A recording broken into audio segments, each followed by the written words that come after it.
जय हिंद, नमस्कार दोस्तों। आप सभी का एक बार फिर स्वागत है एक महत्वपूर्ण खबर में, जिसमें हमारे देश के सुप्रीम कोर्ट के चीफ जस्टिस ने जो ट्रिब्यूनल्स है उनमें एडमिनिस्ट्रेटिव जो मेंबर होते हैं उनको लेकर बड़ा सवाल खड़ा किया है।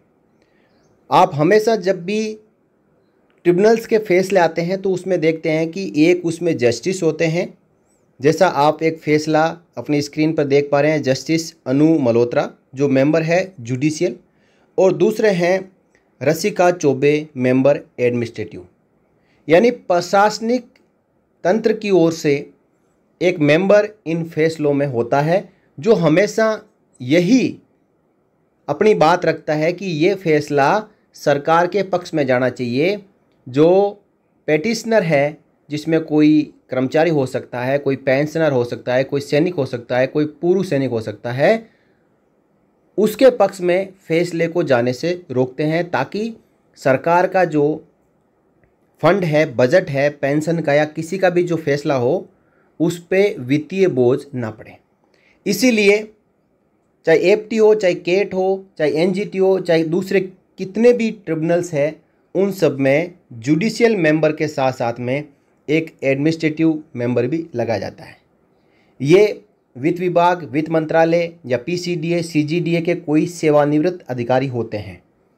तो इसको लेकर chief justice of India BR Gavai ने कहा कि ट्रिब्यूनलों के कुछ गैर न्यायिक सदस्य सरकार के खिलाफ आदेश देने से कतराते हैं। चीफ जस्टिस ऑफ इंडिया, गैर न्यायिक सदस्य कौन होते हैं? जो एडमिनिस्ट्रेटिव मेंबर होते हैं, जो मैंने अभी आपको फैसले के जरिए बताया वो। उन्होंने खुद इस बात का खुलासा किया है। चीफ जस्टिस BR गवई ने शनिवार को कहा कि ट्रिब्यूनलों के कुछ गैर न्यायिक सदस्य जो कि आमतौर पर पूर्व नौकरशाह होते हैं, यानी वो रिटायर्ड ब्यूरोक्रेट्स होते हैं, सरकार के खिलाफ कोई भी आदेश पारित करने से कतराते हैं। कतराते नहीं, सरकार उनको लगाती ही इसलिए है कि वो सरकार के खिलाफ कोई आदेश पारित ना करें। उन्होंने इन सदस्यों से इस विषय पर विचार करने का अनुरोध किया।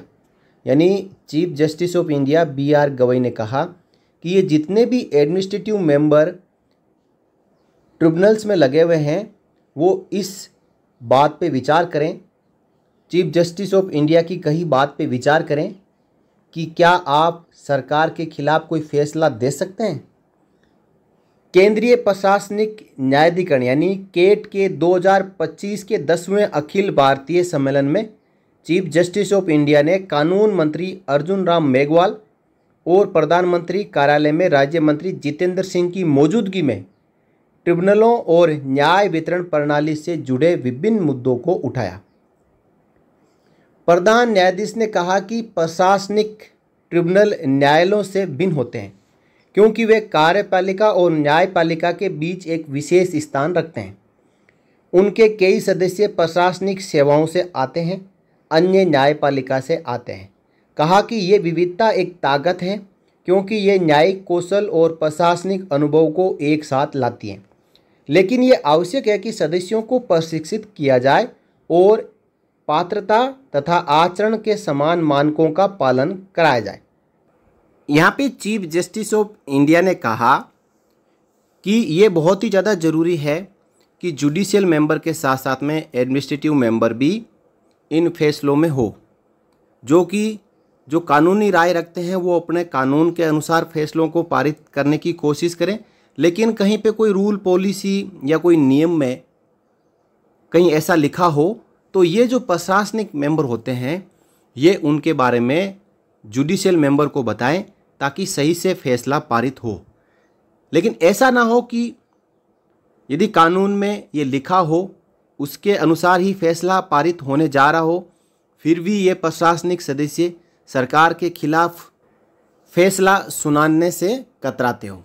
आगे CJI ने कहा, न्यायिक सदस्यों को लोक प्रशासन की बारीकियों से परिचित होना चाहिए, जबकि प्रशासनिक सदस्यों को कानूनी तर्क वितर्क का प्रशिक्षण आवश्यक है।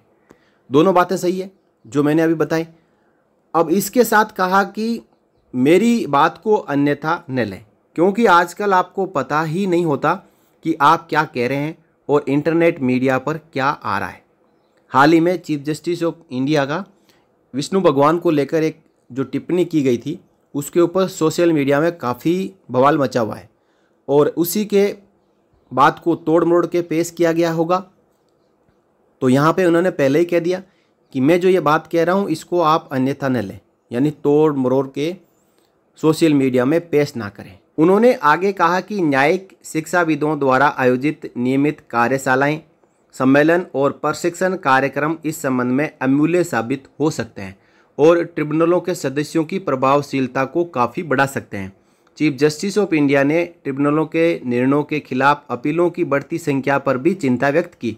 कहा कि ये जो एफटी है या कैट है अपना फैसला तो सुना देते हैं, लेकिन सरकार तुरंत उन फैसलों को लेकर हाई कोर्ट और सुप्रीम कोर्ट में अपील कर देती है।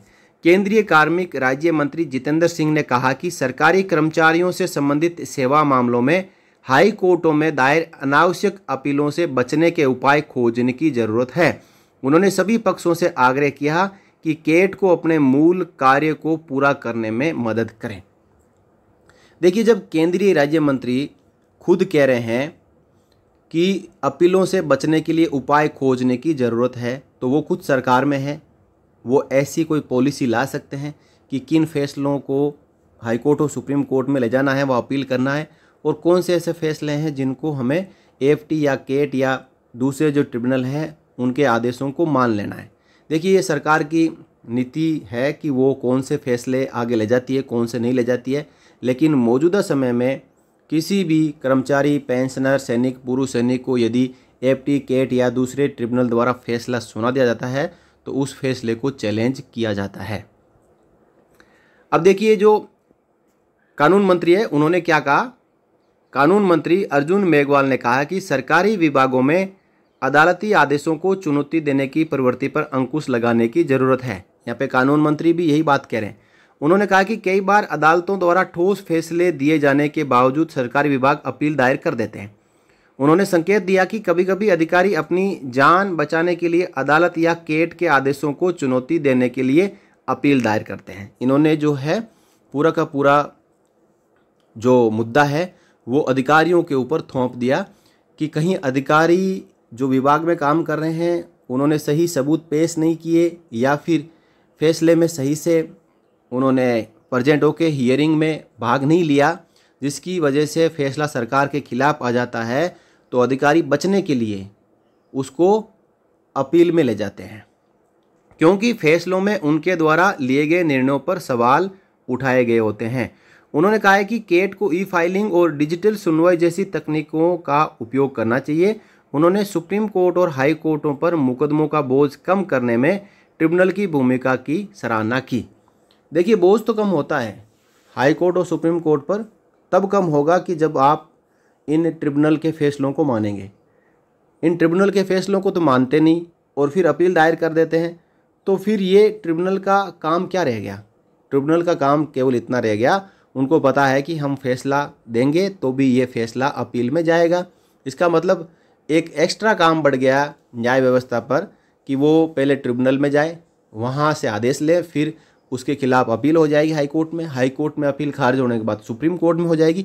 यानी जहाँ पहले सीधा हाई कोर्ट से सुप्रीम कोर्ट में मामला जाता था, तो अब उसमें एक और स्टेप हो गया बीच में, ट्रिब्यूनल से फैसला लें, हाई कोर्ट में जाए, सुप्रीम कोर्ट में जाए, तब कहीं जाके पेटिशनर को न्याय मिलता है।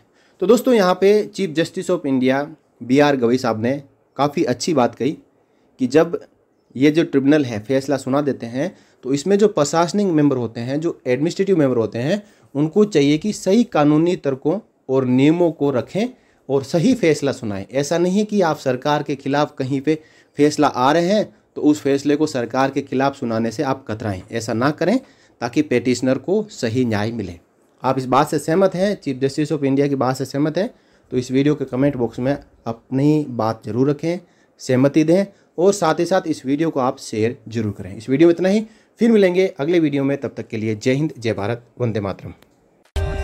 For more updates subscribe to our channel and enjoy watching the videos.